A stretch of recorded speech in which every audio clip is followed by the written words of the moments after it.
Hey, this is Tom Calvin. Thanks for tuning in to Tomorrow's Legends.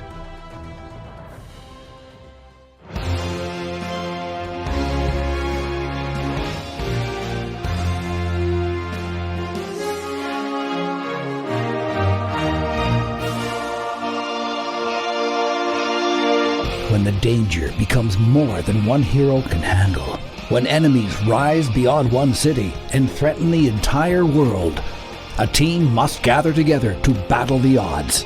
A team of extraordinary heroes. And that team will call themselves the Justice League.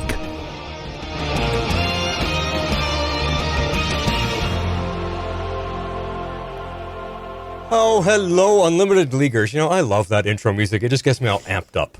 It's cool. It is summertime, and instead of going on holidays, we're bringing you Justice League Unlimited Season 2. How generous of us, huh? We're going to go hard on it, too, so we finish in time for a brief break, and then the Lanterns is upon us. So tonight, it's episode 1 and 2, The Cat and the Canary, followed by The Ties That Bind, and I am the Flash. I'm Harley Quinn.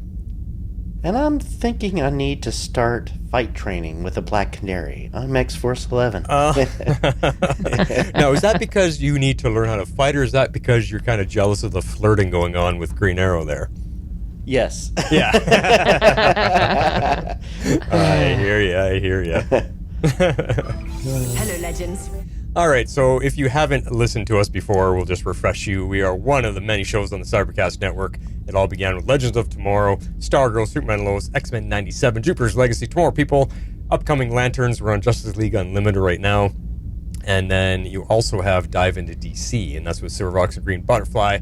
They got all your DC coverage over there, and they are getting excited for the upcoming Supergirl movie, which is hitting theaters, I think, in a week, right? Mm-hmm. Yeah. Yep. Very, very cool. So they'll be covering that, and X-Force is going to be joining Silverfox in the theater there for opening weekend. Yeah, they'll probably get me to do a live reaction. Right. They just finished up their coverage of the comic, and I read through it with them, and it was pretty cool. I'm looking forward to seeing how they translate that to the screen, so it'll be fun. Yeah, totally. And then there's also Star Wars on Disney Plus. That is covered by the Mandalore podcast, and we just wrapped our Maul coverage. So Maul Shadow Lord Season 1 just finale'd, and I mean, that was an epic finish. Oh my Yes, God. Wow, that was insane. So after that, we're going to be covering Mandalorian and Grogu movie, so I got to get to the theater to see it a second time, so it's all refreshed in my mind. And then also Firefly, still flying. That's the new show on the network, and I believe me and the Real Brian will be getting a new episode out next week. We got to do our part 2 of the character breakdown, so we're going to do that next week. Sounds cool. And then right now, currently, me and Abby are back on the X-Men air, so if you're into X-Men 97, Season 2 is going to begin July 1st, and we're doing all our prequel coverage, and we just covered issue 1 of the Season 2 comic book, so if you're into the X-Men, check it all out. See, I don't know if you guys listened or not, but she had a pretty cool surprise on there. She actually went up to New York to watch the premiere live in a massive theater with all kinds of X-Men fans, and they had some of the voice actors there and everything, so they got to meet people, and it was just a massive premiere event, and she got to watch the first 2 episodes on the big screen. Oh, wow. Nice. Very cool. So jealous. So jealous. But, so exciting stuff. X-Men, I don't know if you guys have heard, like, they're all of the news people or whoever gets early access to everything, they've all seen the entire season already, and across the board it's rated 100%. Yeah, I saw that. Like, yeah, they're just saying, and it got renewed for season 3 and season 4. So X-Men, the Marvel's got a huge hit on their hands there for sure. All right, well, we got no news to really nothing. We've been gone for a little bit, but there's nothing really to talk about. I think Lanterns is a little bit quiet at the moment. They'll probably promote it hard again as it's getting a bit closer, I would imagine. Yeah. All right, well, let's get to our first episode, The Cat and the Canary, and talk about our ratings for it. Meanwhile, at the Hall of Justice. All right, X-Force. Yeah, I gave this one 7.5. More Canary, please. So this shows you the chemistry that Green Arrow and Black Canary have in the comics. Yeah. because of Smallville and the Arrowverse, users might not be used to that. But this episode showed the start of that, and I also liked getting to see that the JLA character of Wildcat kind of coming to terms with, his age and starting to learn that he needs to pass things on to the next generation. We get to see that. Yeah. Plus, we get to see the real Canary, rock things, and it was just great. So I just really enjoyed this first episode. Yeah. Yeah, I also enjoyed it. I thought this one was pretty good. I also gave it a 7.5 Green Arrow ploys. I liked that it kind of eased us into the season. The story felt comfortable, kind of like revisiting old characters for me. It was fun to see Black Canary and Green Arrow kind of just trying to one-up each other, and then they're like flirting in their own way, but it was kind of just like a series of misses for a minute there. It was kind of funny. And then I liked the intro of Ted Grant. We got a little bit of a backstory about what the League does now, maybe how some of their members are or were being trained, and then some of these like more senior members that maybe aren't as powerful are kind of feeling like babysitters for the junior members. So I like getting to see that aspect of it. True. Yeah. Well, we're all pretty close to each other. I'm down a half a mark from you guys at 7 WWE storylines. It's a light start to the new season, but we're getting to meet and know some new characters, added to the show. Canary finally talks, because she never said anything last season, and we see her sonic scream, which we all know so well from Arrow, and that was fun. It's a very street-level hero type episode, keeping it real and keeping it grounded. Nothing too flashy or world event disasters happening, so just fun. Nothing bombastic to holy crap yourself over. It's just, like you said, an easy way to begin. Yeah. Yeah, for sure. Well, let's dive into it. Let's talk about the episode. Gathered together from the cosmic reaches of the universe. So, finally, after seeing her hanging around in the first season, we get to fully meet Black Canary and see her in action. Another street-level type hero that is known to be one of the best hand-to-hand fighters in the league. So I thought that was cool. Yeah, I mean, her fighting skills are great, and now I remember why they had her training the Young Justice team in season 1 of that series. So yeah, it was good to see her use those skills. Yeah, good stuff for sure. And we find out, I found out because I didn't know, she's voiced by Morena Baccarin, from Firefly, Anara. Woo! I mean, her voice sounded so familiar, but she's definitely a lot younger here, because I think when she joined Firefly, I think she was only 19 or 20 years old, so she's definitely young. I didn't realize she was in the voice acting game either, but I'm like, God, that voice is familiar. I know it. And then when the credits came up, like, I should have known that. Yeah, I mean, she loves her comics. We got Black Canary here. You got Leslie Tompkins on Gotham, and they're both ladies that kick butt, so it's fun. She has fun with it. Yeah, totally.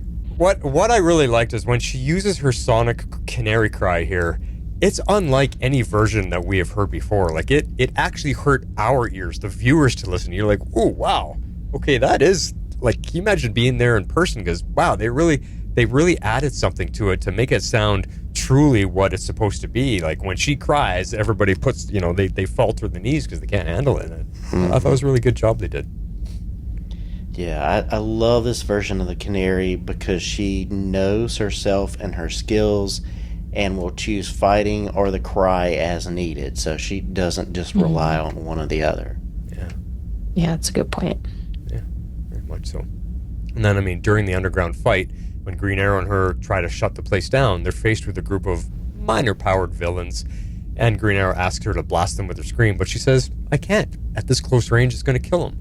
Which I also thought was really interesting, because we've never actually heard her say, like, no, like, I don't want to kill anyone or hurt anybody. I just can't do it at close range. We've never really known, at least I haven't known, that there's limits or extremes to her scream before. Or there's a range that she has to adhere to. I thought that was really, really interesting. Yeah, no, that's a good point, because I kind of felt that way too. I was like, I feel like this is coming coming across, like, as it's like it's almost even hurting my ears. So I thought that was kind of interesting that they kind of chose to go that route.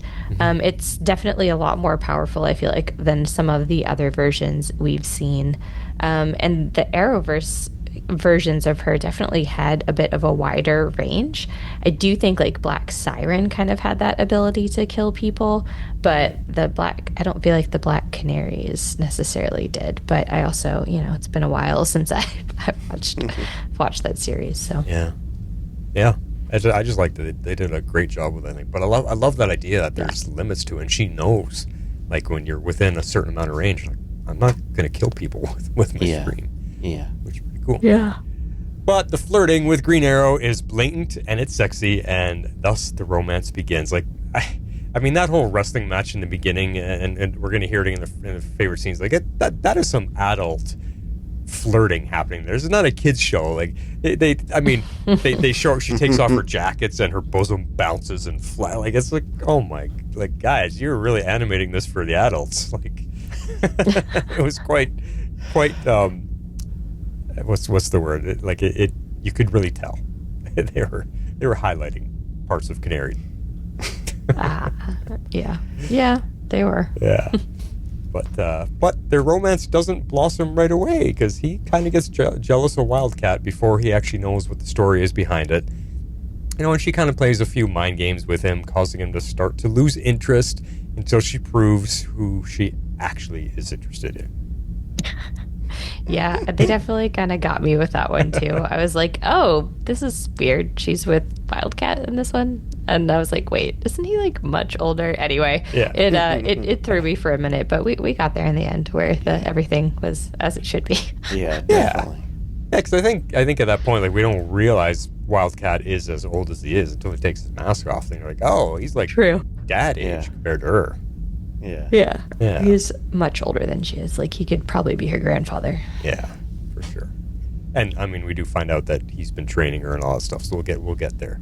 But during the flirting stuff, it's mentioned that Green Arrow sold his company for $3 billion. So in this universe, in this animated version, Queen Consolidated is no longer his. Yeah, this is true to the comics.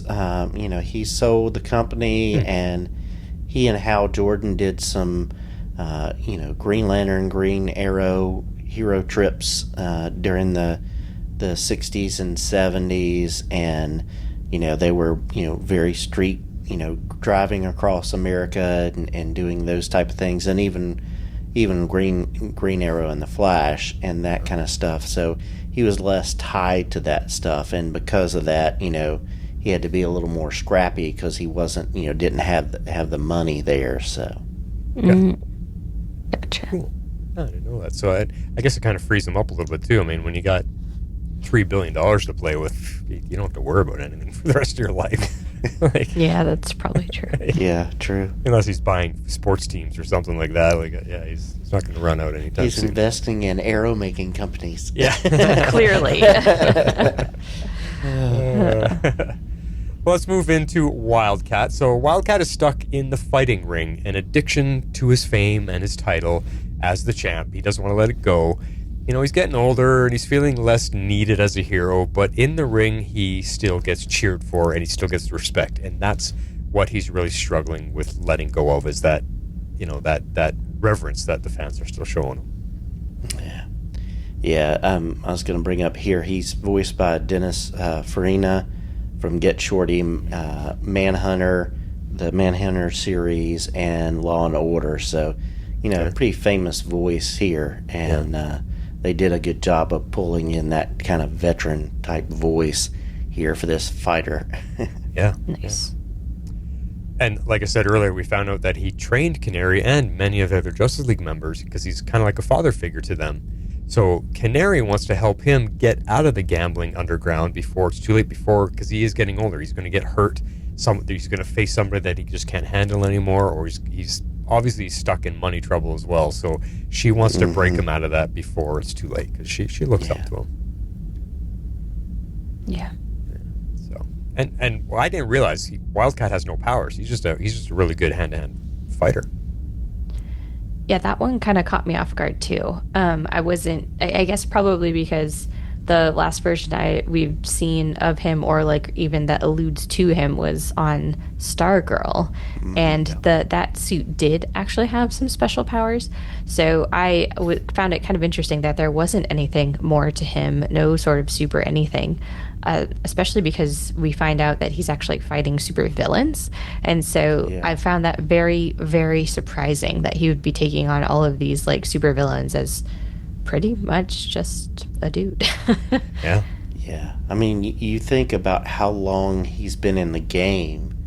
You know, he's been in the JSA and he's been doing that stuff for a long time. And so he's had to really think about, you know, the strategic way to attack those folks and come after. I mean, he's got the in-ring skills as a boxer and that kind of stuff, but you got to think, okay, how can I go at this person that's got powers and abilities when I don't? So, yeah. Yeah, that's true.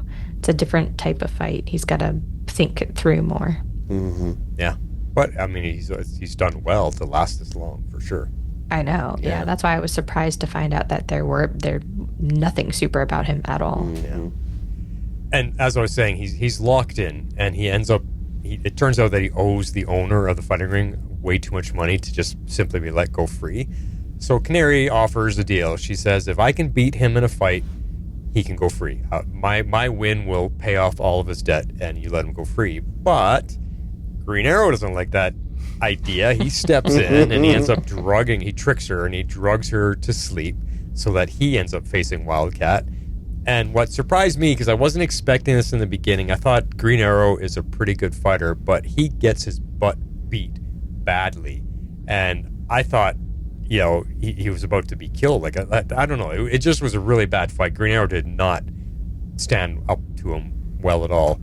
But, you know, he uses this knockout gas that hides his vitals, is what we find out, and it tricks Wildcat into quitting the game. Like it was this complete setup that he had, you know. So he took this gas of his own that lowered his vitals, so that when they checked his heartbeat, they're like, "Oh my God, like he's dead. What'd you do?" And you know, it makes Wildcat realize, "Oh, I what am I doing? Why'd I do that? I just killed the Green Arrow for nothing." And it helps him it kind of knocks him out of his headspace that he was in to say, all right, I'm done. You know what? That's good. I'm done. Yeah. I mean, seeing the fight here was rough. I expected more, like you, out of Green Arrow. But again, like you said, we saw what he's really doing, but he had to sell it. Yeah. I mean, he had to fight well enough so that Wildcat would not suspect that he was doing something, you know, fishy with the trick arrow thing, but still, you know, do enough to kind of protect him from getting hurt too badly. So yeah, it was just interesting to see how, you know, that he had to do that balance. Yeah, and I mean, I was thinking they're not killing Green Arrow right off the way. Like I knew something was up, but I didn't guess what it was. So Yeah. No, I'm with you. I didn't guess the how, but I definitely had that exact same thought. I'm like, there's no way he's really dead. They're not gonna kill him off in the first episode of season 2. I really didn't buy it at all. But still, did Wildcat, like, was Green Arrow actually trying in the fight, or did Wildcat actually seriously beat him hand to hand? It's hard to tell. It is hard to tell. I mean, Yeah. I think maybe he didn't fight as hard as he could have. I don't know. It was hard for me to tell. Yeah. I feel like he definitely wanted him to feel like he was way more powerful, and like, because that was part of selling the ruse that he kills him, right? Yeah. So Okay. anyway, but another surprise for me was it was a little bit it was either yeah, it was a little bit before this. So when Wildcat actually steps between like all of the villains that are advancing on Arrow and Canary at one point, I actually thought he was stepping in and he was going to stop them, and it was gonna be like a reconciliation, and it would be them three versus all the villains, and we would have that kind of like massive fight. Right. But then he just ends up letting them, like he just lets them go by, and he sides, with Roulette, who's this whole ringleader, and so I really thought he was going to join him right then and there, but I feel like that really did showcase that hold that she had over him, kind of like you said. Yeah, that was interesting when he just kind of steps aside, like, okay. Yeah. Yeah. I was not expecting that at all. Not at all. But all right, well, I wanted to talk about Roulette here for just a minute, because I thought she was kind of different. I didn't really know all that much about her, so I looked up. She's a ringleader of, or at least in this episode, she's the ringleader of the underground meta fighting ring, where she's making money from the rich, baiting on basically illegal high stakes cage fighting. Pretty much. I thought it was pretty funny that she's even airing it on a pay-per-view. I don't know if that brought anybody else back, but it certainly took me back to that original like UFC MMA kind of like fighting phenomenon, which was all going on right around this time. So definitely think the writers were capitalizing on that. Yeah, definitely. For sure. Yeah, that was pretty fun. Yeah, I mean, it even happens in real life. This underground cage fighting. I know there's fights that happen in like underground parking lots and all kinds of stuff. They'll seal off an area and guys have to fight in there. Like it's a massive thing countrywide, worldwide. These underground fights. It's police can't First rule stop about everything. Fight Club is you don't talk about Fight Club. Yeah. See? Oh. But she was voiced by Virginia Masden, and she was in Candyman and played kind of an antagonist in the live-action Swamp Thing series that aired a while back, and she was good at that. So Interesting. Good Yeah, voice I feel like actors. she like sounded familiar. I think the only time I watched Candyman was as a child, and I was scarred for life. So, things that are not on my list to see again is definitely Candyman. Anyway, I did really like Roulette. I thought she was really conniving and manipulative as a villain. I feel like she is one of those villains that you like just love to hate because she is kind of like a terrible person. There's not really much redeeming about her. And I did notice like Ted, when he does try to quit, like she knows exactly just what to say to make sure he stays and keeps on fighting. Like she keeps that hold. She keeps him invested and not like I feel like not in a very obvious way. So that's why I felt she really was like conniving as a villain there. yeah, definitely. Yeah. She knew what strings to pull and how to keep him there. Yeah. Which is probably why she's so successful. Yeah. Mm-hmm. My champion is not allowed to quit because he brings in all the money. Exactly. Pretty much, yeah. Well, some extra thoughts throughout the episode here. So I had a good laugh at this. I thought it was funny how all the heroes just seem to be able to wear their hero outfits underneath regular clothes, and it doesn't stick out. Nobody notices because Green Arrow and Black Canary go, where are we going to change? Right here? Yeah, sure. And they rip off their clothes, and he's got the full Green Arrow suit on underneath. I'm like, how is that hidden under that nice dress shirt? I don't understand. Cartoons. Oh my gosh. That made me like giggle. I was like, is he really? Yep. Mm-hmm. Yep. He's just got it all underneath there. Yeah. There's no way. And I mean, we mentioned it before, but it really stood out again in this episode. Green Arrow's quiver on his back is huge. Like it covers his entire back, tip of the shoulder to tip of the shoulder. How does he hide that under the clothes? Where did that come from?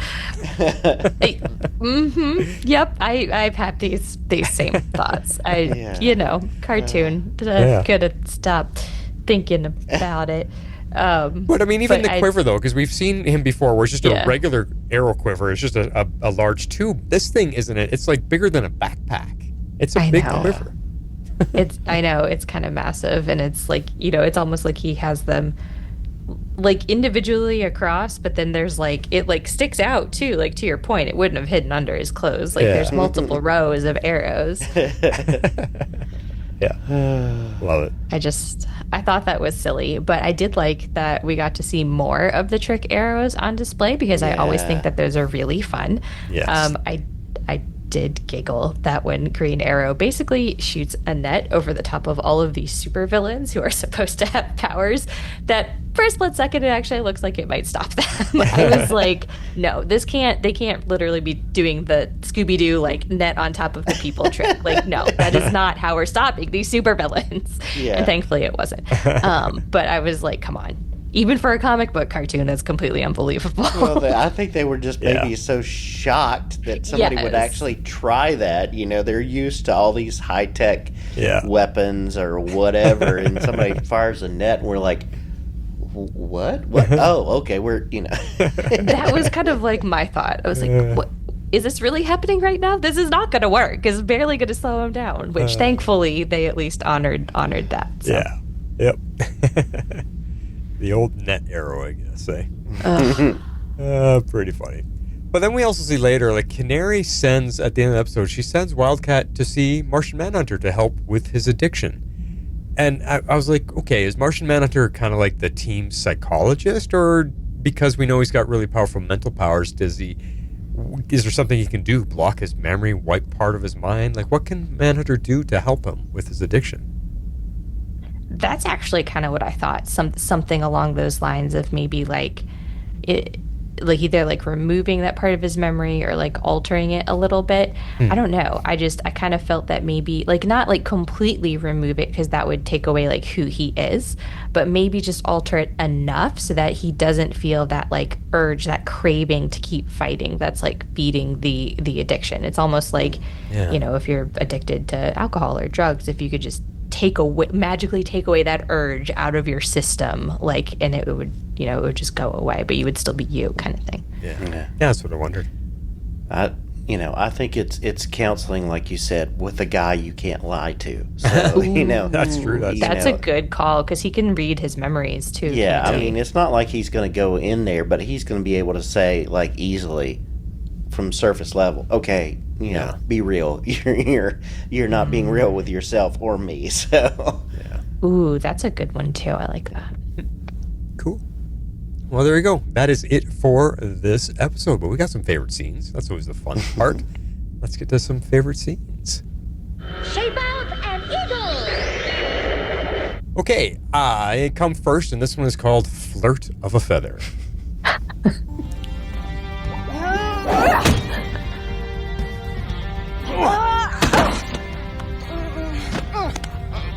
You're good. You should see me when I'm trying. I'd like that. In fact, I could use your help on something. But the leak can't know. I'll explain once we're on the surface. I don't know. Sounds fishy. I promise. It's for a good cause. How about a wager? If I can get out of this hold, you help me. Deal.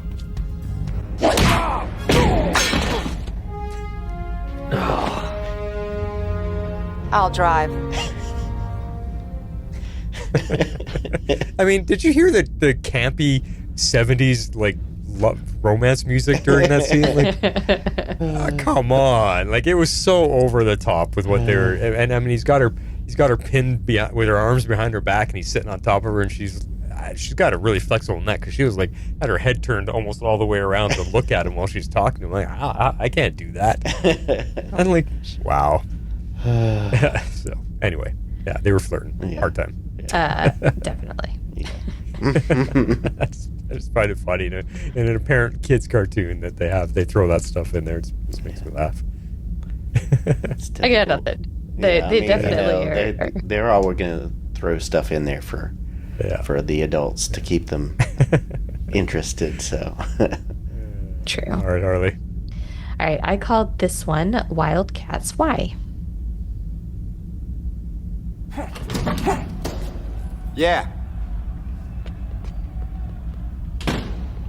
What is this? We want to help you, Ted. We want to get you out of here. Why, does it look like I have a problem? You do if you don't see what you've become here.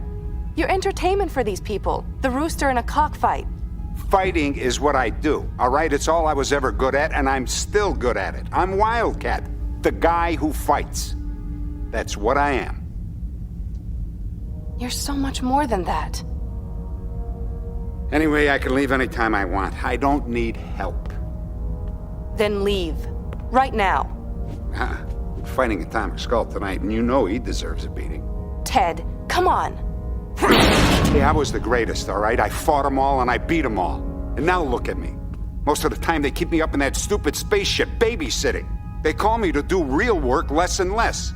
Don't you think I see where this is going? I mean, I don't shoot beams from my eyes. I can't turn myself invisible. I don't even have a supersonic bird call. So that's it? You're angry at people with powers, and down here you get to beat on them? Am I getting too close now? Hey! Settle down! How's this your business, huh? Stay out of it, Ollie. That's it. I'm done. What are you putting me in the middle of this for? You guys obviously have your own stuff to work out. What stuff? I'm trying to help a friend. That sure looked like you were more than friends. Did you think... Ted is like a father to me. He trained me, trained a lot of us in the League, and kept an eye on us when we were starting out. I owe him. Now I guess training isn't enough anymore. So you want to get him out of this quietly because you don't want him thrown out of the League? Or worse. All right.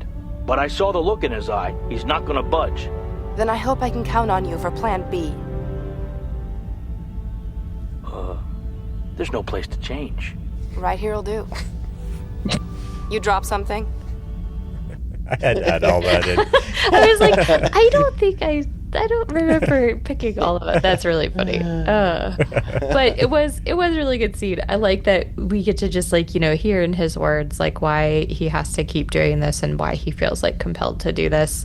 And then of course, we got the fun stuff at the end, the continued tension between Green Arrow and Canary. So I thought, that was kind of a whole fun trying to figure out what is going on with this whole triangle this episode that it seems like a love triangle. That's really not. So it's really not. Yeah, no. but that's the interesting thing. We talked about it in Stargirl, but the idea of when do you step back as a hero and let the next generation take their stuff, and how do you not get caught up in this is my whole reason for existing?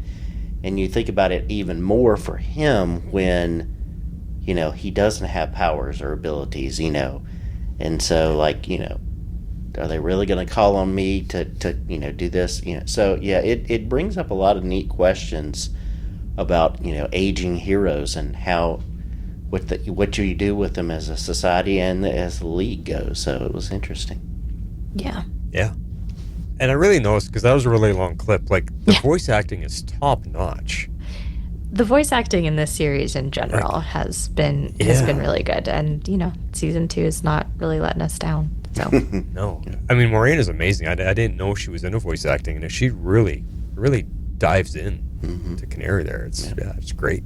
Good job. Yeah, no, I was with you. I had no idea that was her either until I read our notes. So.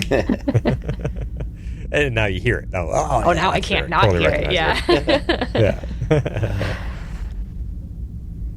X-Force. I'm up last for this one, and I called it Fight to Save, so let's take a listen.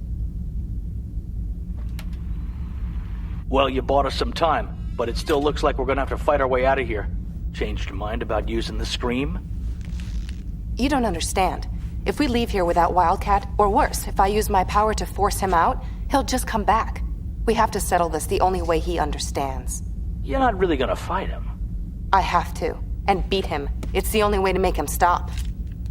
I thought that was just you pretending again. What's that supposed to mean? Like all that flirting you did up at the Watchtower. The way you acted interested, to get me to come with you. Who said that was pretending? Oh no. I know your game now. It's not always a game. No? Come here. Look me in the eye and say so.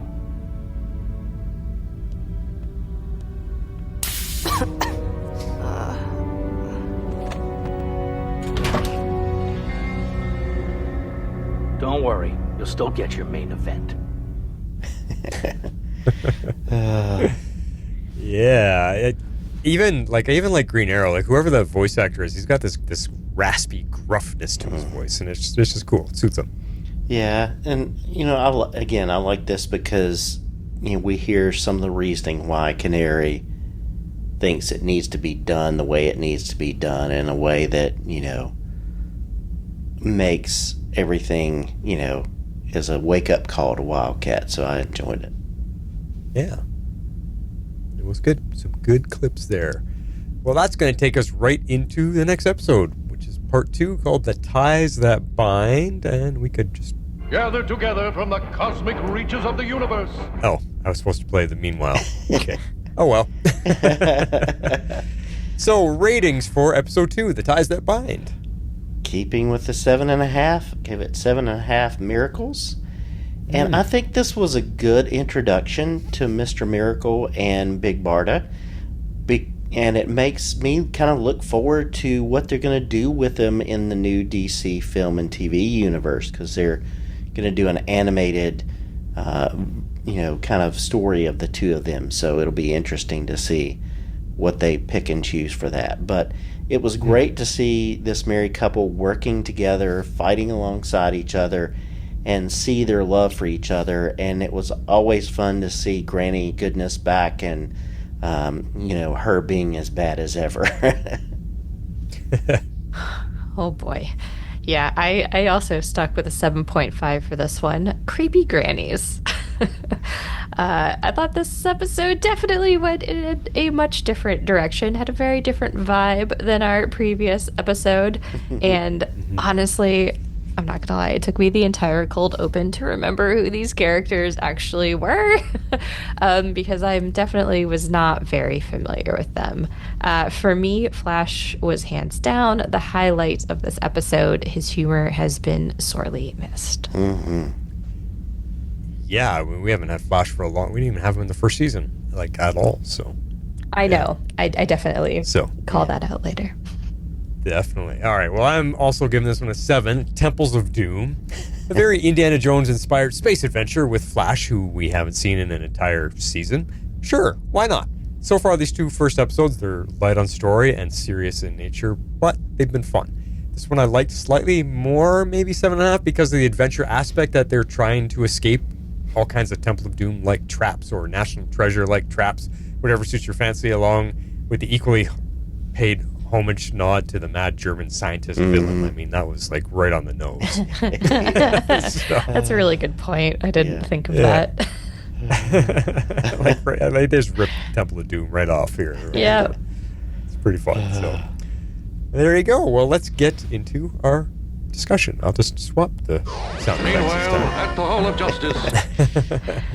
Very all right, Harley, take it away. All right, we're going to start with Mr. Miracle and Big Barda. So we open with Mr. Miracle performing this like Harry Houdini like death-defying feat. I was like, what is happening right now? Apparently, they're going to drop a train straight on top of him after he's been sealed very meticulously, I guess would be the word I'm looking for, inside this crazy sarcophagus-looking thing. And just as Barda is kind of completely freaking out, thinking that he's dead, he like turns up somewhere else, like far away. He's just like off to the side. He's like, oh, hello, I'm over here. And I was like, okay, that's wild. Yeah, how do you do that? Exactly. I guess that's why he's called Mr. Miracle. I don't know. But this did set up the entire premise of the episode, which was that Granny Goodness is kidnapping Oberon. So. Yeah. And Mr. Miracle is voiced by Ian Guffard. Fantastic Four, the previous version, Harrow, and Forever. So, yeah. Was he Mr. Fantastic in the? Yes. Okay. Yeah. Ian Griffith. Yeah. Okay. Yeah. Sure. Yeah. I actually liked him as Mr. Fantastic. He had the right look. Yeah. To me, I like that actor in general. I've seen him in a couple different things, and he's always really good. Yeah. Yeah. I'm not a fan of Pedro being Mr. Fantastic at all. I like this guy much better. I haven't seen it. Yeah. What's that? I haven't seen it yet. Oh, the movie's fine. It's just this is not a role for Pedro. He's not Mr. Fantastic at all. That's not my feeling, anyway. That's not who I would have cast, but anyways. Yeah. Well, I wanted, what's his name? From, who got to play him in the bonus scene, in the credit scene of, John Krasinski. Yeah. Yeah, Krasinski. He would have been perfect. He would have been great. Yeah. He was great. So, yeah. Anyways. Stupid Marvel and picking on popularity. Who's hot right now? Kind of thing is what I felt that was. Probably.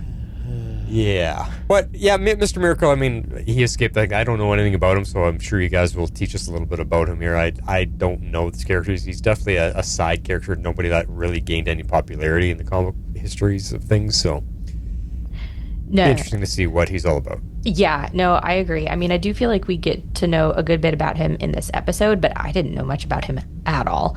So, Jeff, if you know anything, hopefully you can tell us.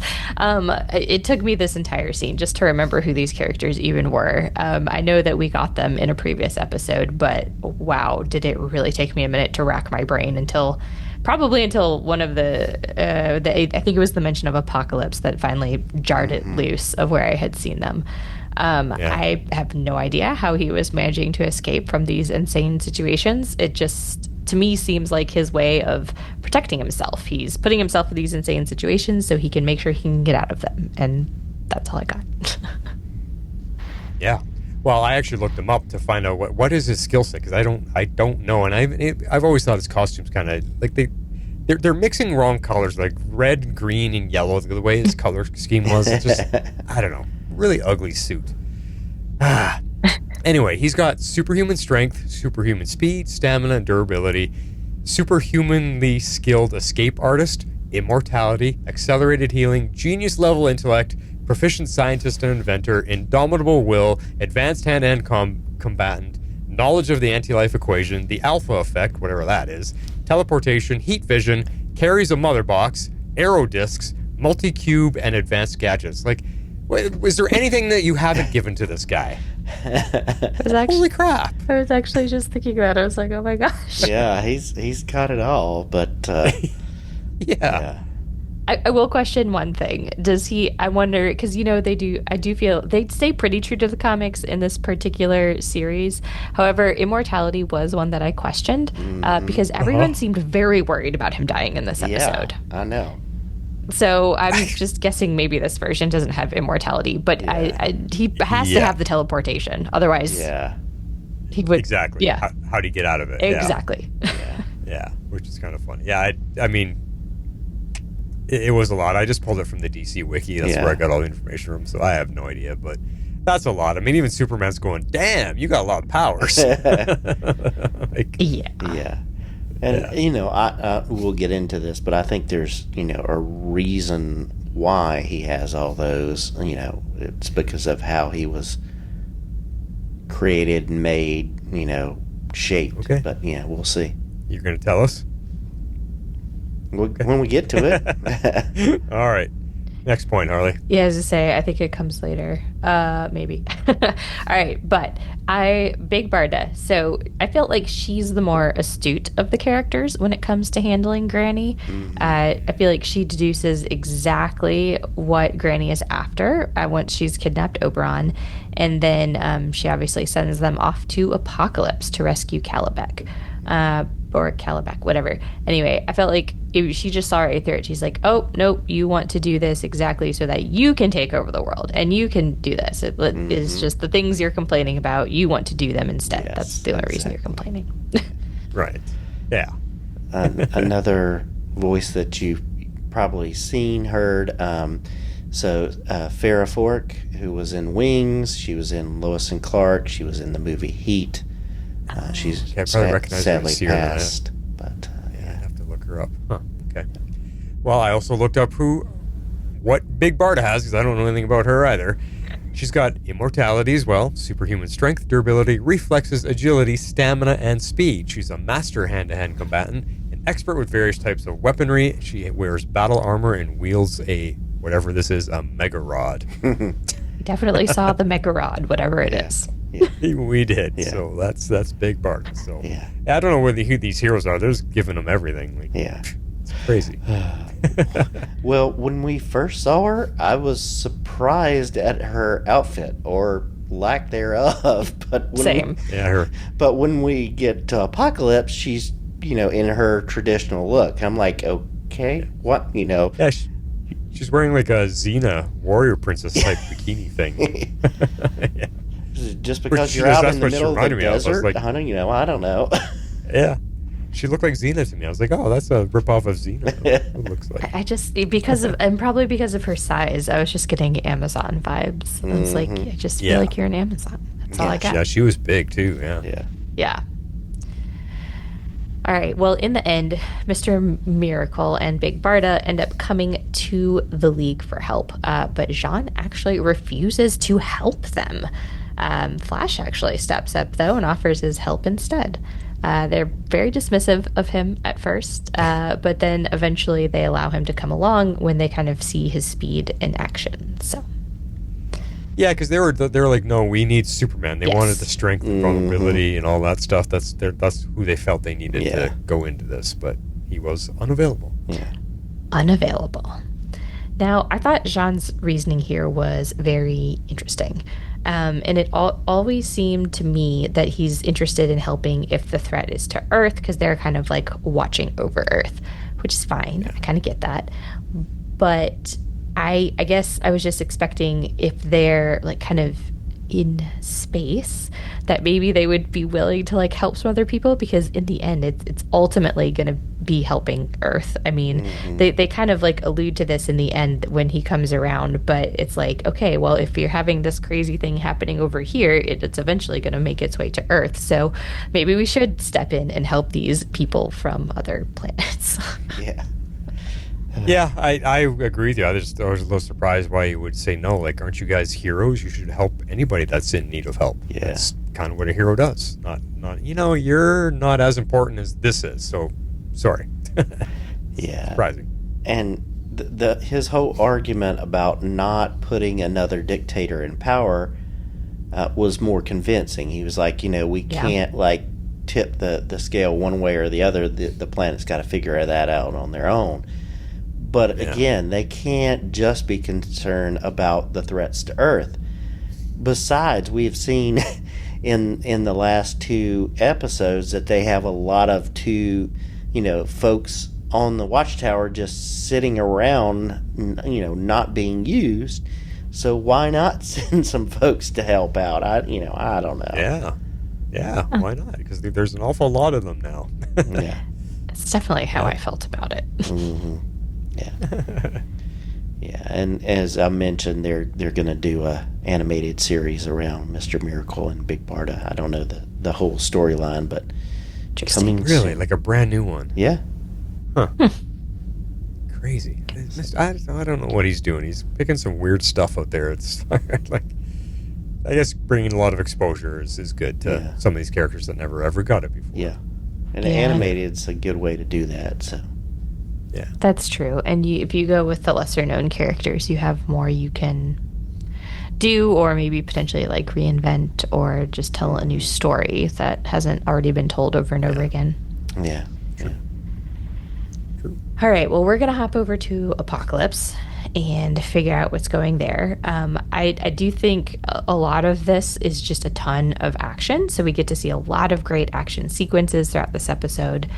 And we see Mr. Miracle and Big Barda learning how to use Flash's abilities to their advantage, which was cool. I liked how they all kind of work together as a team, especially when they send him on a recon of the prison to actually find Calabac. And then he kind of proves himself using his super speed in some very specific situations, like throughout the whole episode.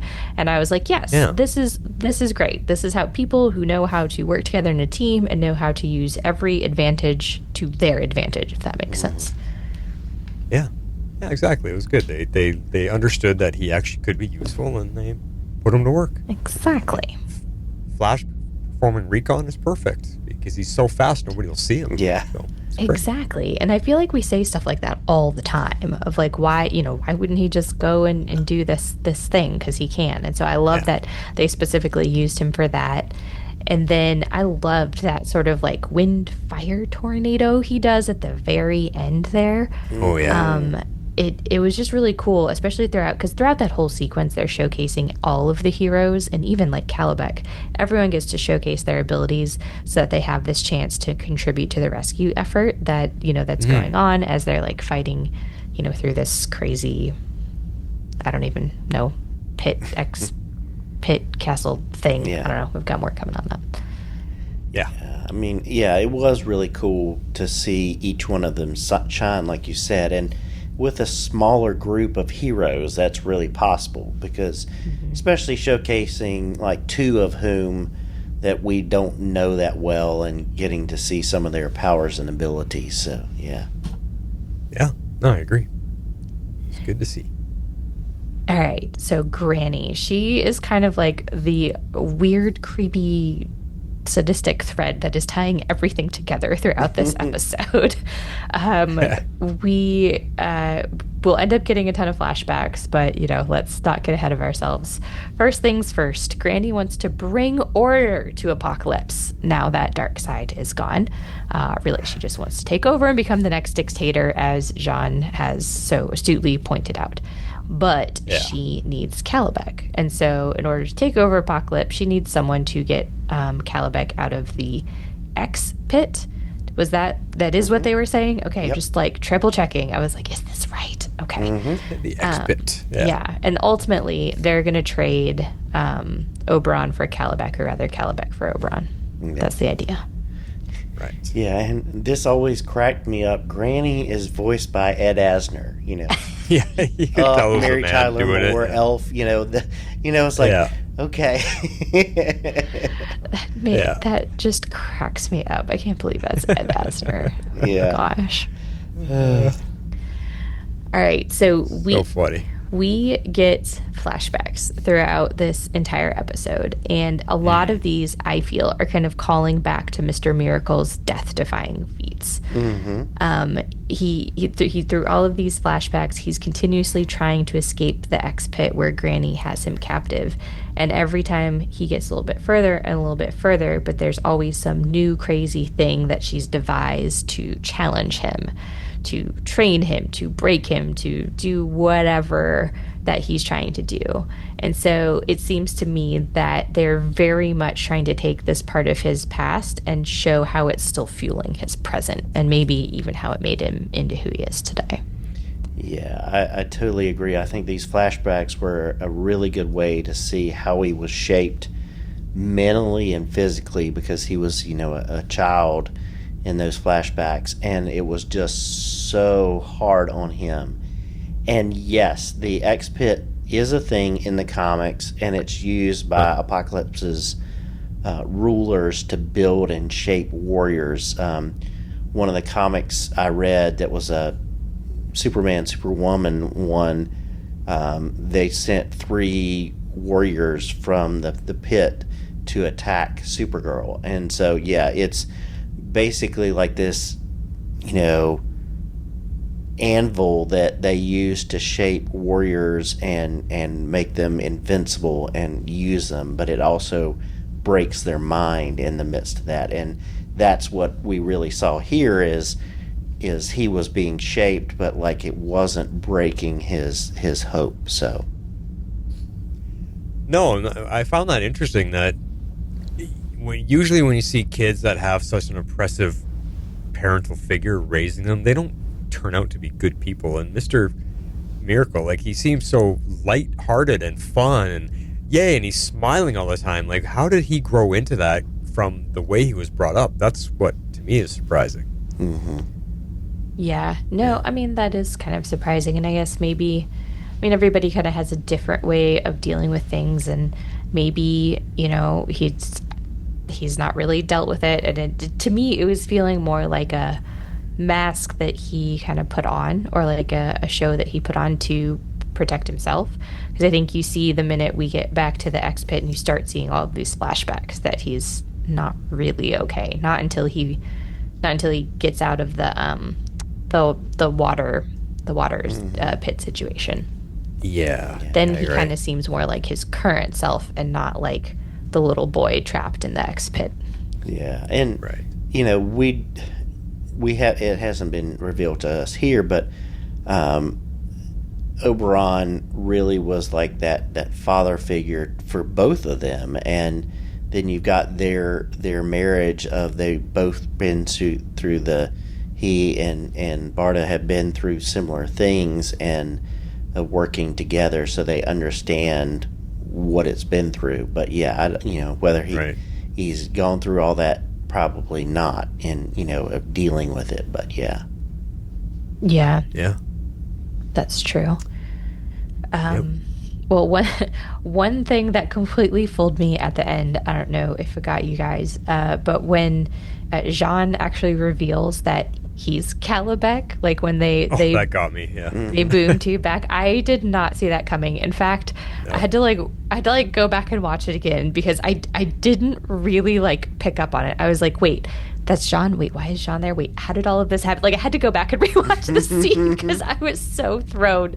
But I did love the way that they did that so that they could save Oberon while not giving Granny everything she needed to take over Apocalypse and satisfying Jean's requirement. So yeah. Well, I mean, the last time we saw Jean was when he was telling Flash, "No, we're not doing it." Yeah. We had no idea that Flash boomed tube back to get him or whatever, however it worked. We had no idea. So exactly, complete magician trick there. Yeah, it was neat because now Granny and Vermin are on equal footing because neither one of them have Calabac. He's on prison on Earth, and they're have to go at it, toe to toe.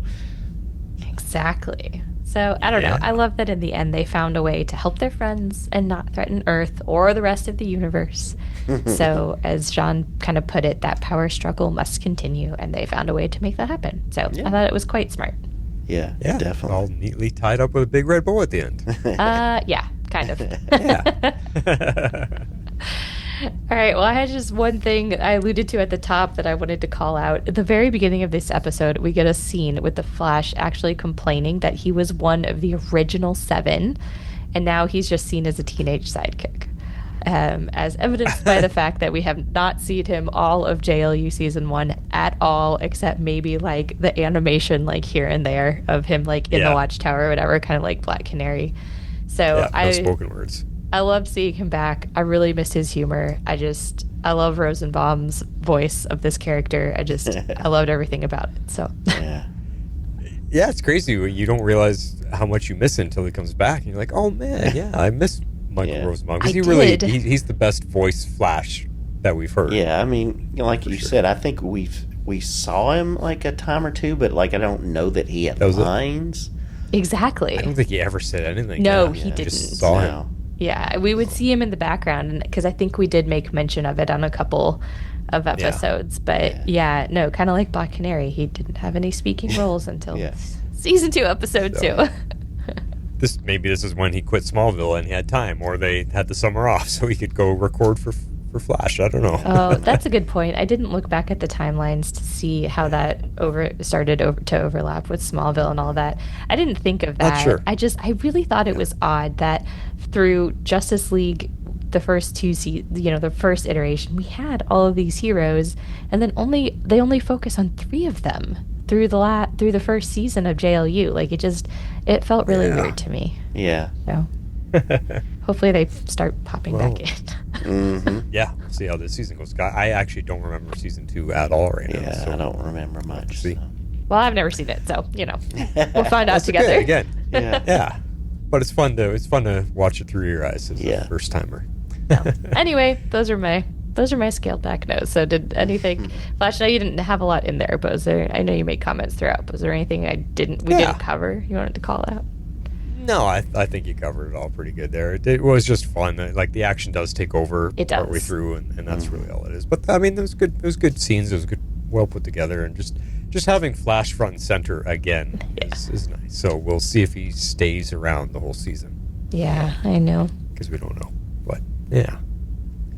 All right, well, that takes us to the end of that episode. We're going to get to our favorite scenes as soon as we pause for as break. Why do I say that all the time? Ad break, and then we'll come back to favorite scenes. Shape out an eagle! All right, so I'm going to kick it off again, and this is Big Berth. Flash offers to join them on the mission, and he screws up her name as well. So that's why I called it that. Here we go. I thought we were all about helping people. And would you have us help 3 people at the expense of billions more? Well, no, but... You need to look at the big picture, Wally. Well, excuse me for opening my big dumb mouth. We don't need these cowards. We can do it on our own. Great news, Bertha. You don't have to. Barda. Isn't that what I said? And we don't require your assistance. We appreciate the offer, Flash, but... Unless you've got an S on your chest, you're useless. Hey, I may not be as strong as Superman, but I'm just as fast. Maybe faster. Friends? Maybe we can use you. I hear he presents her flowers. Friends. Friends. Yeah, just a fun little scene with Flash. That's why I put it in there. Well, I picked another fun scene with Flash. Okay. I called this one Boob Tubes. Haha, you said boob. That's funny. Over there. That's where the X-Bit is housed. And Calabac with it. Not that I mind the exercise, but couldn't your boob tube have transported us any closer? It's boom tube. Don't you think we would have come in closer if we could have? Wunderbar's technology disrupts the time-space field of the tubes. Otherwise, we would have just boomed Calabac out of the pit, right? Oh, right. That's it. You know, it was short and simple, but it was funny.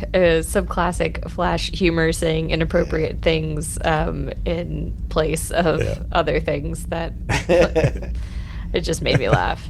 Plus, I just kind of like that Butter's like stating the obvious, like everybody should have picked up on that. And he's like, oh, because clearly he didn't think of that. No. No, fun stuff. Yep. And wrap us up, X-Force. I'm closing it out with Always Hope, so let's take a listen. You think you're so special, Scott, that you're different from Granny's other children. But you're not. If anything, you're just a little slower. You see, they learned years ago that their lives are meaningless, that hope is a lie. And you've just figured it out. No, you're the liar. There's always hope. You'll never escape. Yes, I will!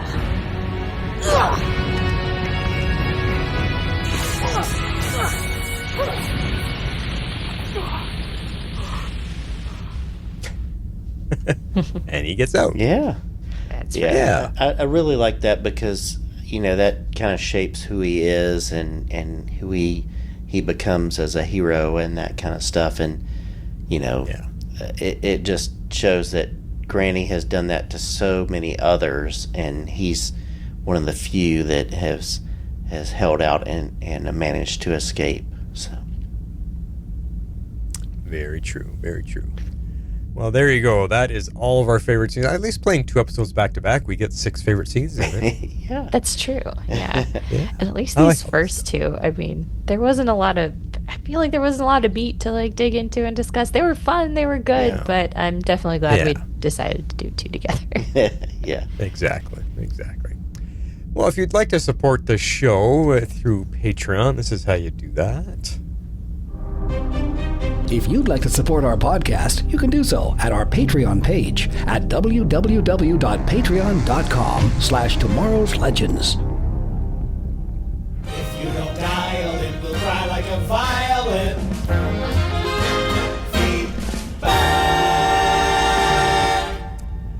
All right, we got a pair of emails tonight. Who wants to read Comic Geek Kev? I'll let one of you guys take it. I'll take it. All right.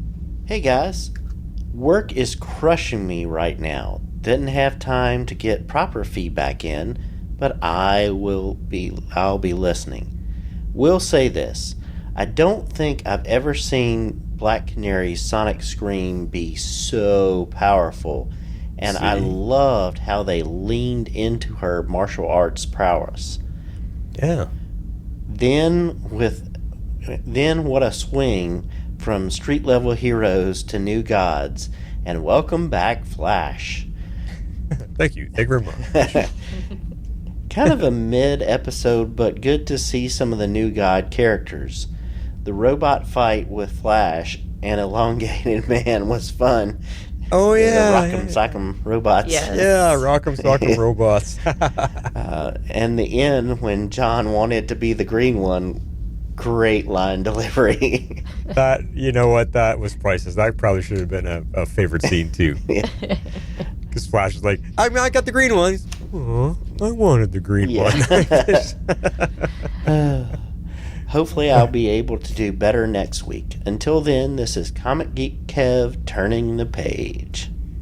Awesome stuff. Glad to hear our regulars are back with us, because up next is Perry White, and I'll read this one. He says, hey, Legends, Perry here to talk about the Cat and the Canary and the ties that bind. They're packaged as a two-parter, and on the surface they seem nothing alike, but they share similar themes of family, whether it's found or strengthened by marriage, trust, whether it's formed through master and pupil or balanced partnership, or being an outsider or a third wheel like Ollie and the Flash were. Nice. The Cat and the Canary was grounded with non-powered heroes at its heart, while the ties that bind featured the godlike and fantastical, but they both told a very human story about connection and what we hope we'd all do to save our friends. I really like these two disparate feeling episodes to start the season, and the voice cast for both episodes was top-notch. I'm going to give them a combined rating, and to paraphrase Bon Jovi, I'm giving them 8 arrow shocks to the heart. Shocks to the heart. I was about to sing. You don't want to hear that.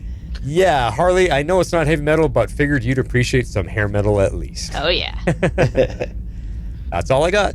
I'm back to putting out the next edition of the Daily Planet. Of course, it's going to be really hard with Kent not around, talking about he's on vacation to deep space or something. I always did say Kent was a space cadet. Great Caesar's ghost. That's fantastic. Good stuff, fellas. Glad to have you back. And yeah, we'll just see how this season goes along. Yep. Well, if you want to be part of our show like they did, we got, how many episodes we got this season? 13. So we're going to have roughly 6 episodes. So yeah, get your thoughts in and be part of the show. This is how you do it. If you would like to be a part of the show, you can send in your feedback to tomorrowslegendspodcast@gmail.com. You can also reach us on Twitter @tomorrowslegends. We'd love you to join our Facebook page at facebook.com/groups/tomorrowslegends and become part of the community.